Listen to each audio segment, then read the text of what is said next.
ষড়যন্ত্র হচ্ছে। একটি বছর আমরা অতিবাহিত করলাম, কিন্তু ষড়যন্ত্র শেষ হয় না, আরো ষড়যন্ত্রের জাল বিস্তার হচ্ছে। এই 2024 সালে 5 আগস্ট থেকে অভূতপূর্ব গণঅভ্যুত্থান হলো। সেই গণঅভ্যুত্থানের পরবর্তী বাস্তবতায় আজকে বাংলাদেশ আবারও এক অস্থিতিশীল বাংলাদেশের দিকে ধাবিত হচ্ছে। ষড়যন্ত্র হচ্ছে। একটি বছর আমরা অতিবাহিত করলাম, কিন্তু ষড়যন্ত্র শেষ হয় না, আরো ষড়যন্ত্রের জাল বিস্তার হচ্ছে। নতুন নতুন বয়ান তৈরি করা হচ্ছে এবং সরকারের শীর্ষ পর্যায় থেকে সরাসরি ইন্ধন দেওয়া হচ্ছে।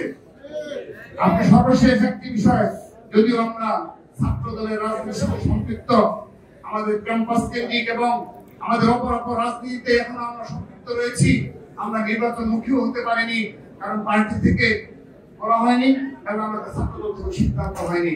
কিন্তু আমরা যখন জাতীয় পর্যায়ের দিকে তাকাই, সর্বশেষ একটি সিদ্ধান্ত শীর্ষ পর্যায় থেকে বলা হয় যে তারা নিজের ব্যর্থতা স্বীকার করে বলে দেয় যে রাজনৈতিক দলগুলো একসাথে বসে সিদ্ধান্ত গ্রহণ করবেন।